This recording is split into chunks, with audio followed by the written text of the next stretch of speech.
धर्मराज युधिष्ठिर कहने लगे कि हे भगवान, अश्विन कृष्ण एकादशी का क्या नाम है, इसकी विधि तथा फल क्या है, सो कृपा करके कहिए। भगवान श्री कृष्ण कहने लगे कि इस एकादशी का नाम इंदिरा एकादशी है। यह एकादशी पापों को नष्ट करने वाली तथा पितरों को अधोगति से मुक्ति देने वाली होती है। अश्विन मास के श्राद्ध पक्ष में आने वाली इस एकादशी को इंदिरा एकादशी कहते हैं। यह व्रत करने से पितृदोष दूर होता है तथा यह एकादशी पितरों को अधोगति से मुक्ति और मोक्ष दिलाने वाली मानी गई है। हे राजन, ध्यानपूर्वक इस कथा को सुनो। इसके सुनने मात्र से ही वायपेय यज्ञ का फल मिलता है। प्राचीन काल में सतयुग के समय में महिष्मति नाम की एक नगरी में इंद्रसेन नाम का एक प्रतापी राजा धर्मपूर्वक अपनी प्रजा का पालन करते हुए शासन करता था।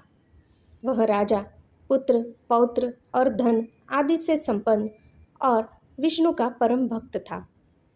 एक दिन जब राजा सुखपूर्वक अपनी सभा में बैठा था तो आकाश मार्ग से महर्षि नारद उतरकर उसकी सभा में आए। राजा उन्हें देखते ही हाथ जोड़कर खड़ा हो गया और विधिपूर्वक आसन व अर्घ्य दिया। सुख से बैठकर मुनि ने राजा से पूछा कि हे राजन, आपके सातों अंग कुशल पूर्वक तो है, तुम्हारी बुद्धि धर्म में और तुम्हारा मन विष्णु भक्ति में तो रहता है।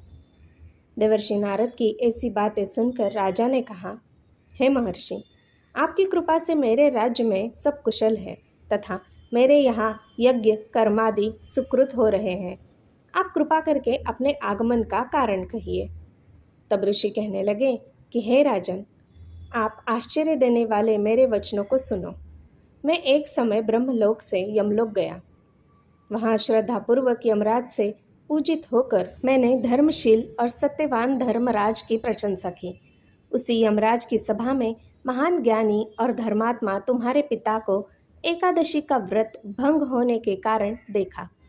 उन्होंने संदेशा दिया, सो मैं तुम्हें कहता हूँ। उन्होंने कहा कि पूर्व जन्म में कोई विघ्न हो जाने के कारण मैं यमराज के निकट रह गया हूँ। सो हे पुत्र, यदि तुम अश्विन कृष्ण इंदिरा एकादशी का व्रत मेरे निमित्त करो तो मुझे स्वर्ग की प्राप्ति हो सकती है। इतना सुनकर राजा कहने लगा कि हे महर्षि, आप इस व्रत की विधि मुझसे कहिए।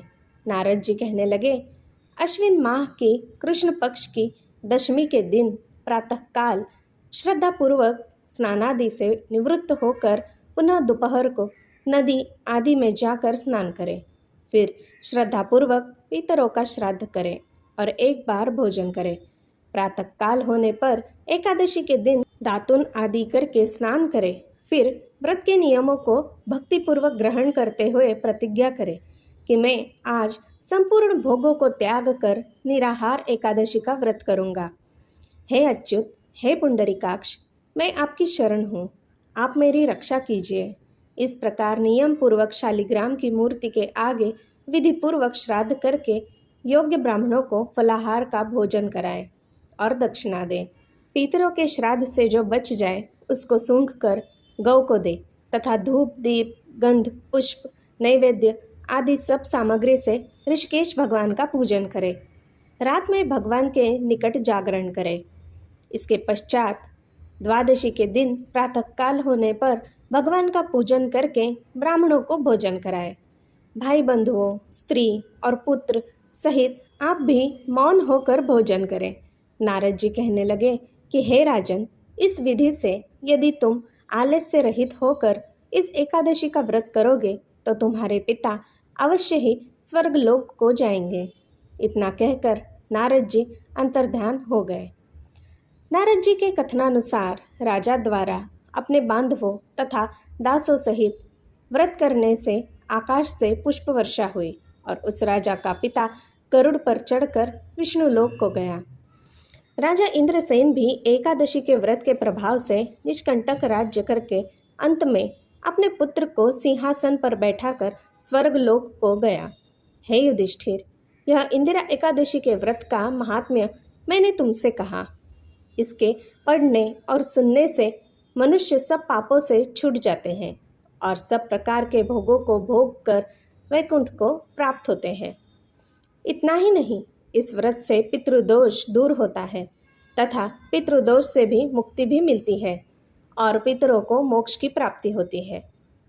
जब भी श्राद्ध श्रद्धा से न करके दबाव से किया जाता है या अयोग्य व्यक्ति के द्वारा श्राद्ध होता है तो श्राद्ध के बावजूद भी मुक्ति नहीं होती है। इस व्रत के प्रभाव से बड़े बड़े पापों का नाश होता है। ऐसे में इंदिरा एकादशी का व्रत रखने से पितरों को सद्गति प्राप्त होती है। यह भटकते हुए पितरों की गति सुधारने वाला व्रत है। इस दिन भगवान विष्णु के प्रतीक शालिग्राम जी की उपासना की जाती है। व्रती को शालिग्राम जी को तुलसी पत्र यानी तुलसी का पत्ता अवश्य चढ़ाना चाहिए।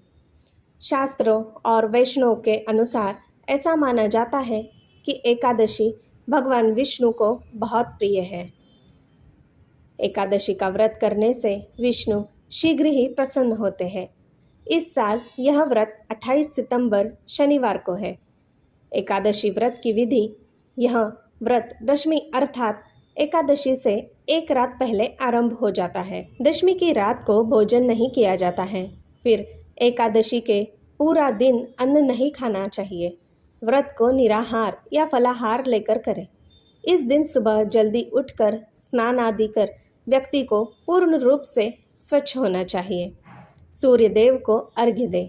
उसके बाद भगवान विष्णु के विग्रह के समक्ष घी का दीप प्रज्वलित करें। ईश्वर का ध्यान लगाकर भजन, चालीसा और आरती कर पूजा करें। एकादशी के व्रत का पारण एकादशी के अगले दिन सुबह किया जाता है, लेकिन व्रत का पारण द्वादशी तिथि समाप्त होने से पहले करना अति आवश्यक है। यदि द्वादशी तिथि में पारण न किया जाए तो व्रत का फल व्रती को प्राप्त नहीं होता है। एकादशी का व्रत करने वाले व्यक्ति को वैष्णव धर्म का पालन करना चाहिए। इस दिन व्रती को नाम जप अवश्य करना चाहिए। गाय को हरा चारा खिलाए। भगवान विष्णु के समक्ष गीता का पाठ करना विशेष फलदायी होता है। कांसे से बर्तन में भोजन नहीं करना चाहिए। व्रती को अधिकांश समय भजन और प्रभु स्मरण में बिताना चाहिए। सार्वजनिक स्थान पर पीपल का पौधा लगाएं। इस दिन विशेष तौर पर चावल नहीं खाने चाहिए। रात्रि में जागरण करना चाहिए। उपवास करने वाले व्यक्ति को प्याज, बैंगन, पान सुपारी, लहसुन व मांस मदिरा आदि नहीं खानी चाहिए। जय भोलेनाथ। धन्यवाद। दोस्तों, मेरी सुनाई कहानियाँ अगर आपको अच्छी लगती हो तो मैं आपसे अनुरोध करती हूँ कि कृपया मेरे इस चैनल को एक लाइक, शेयर और सब्सक्राइब ज़रूर कीजिएगा। धन्यवाद।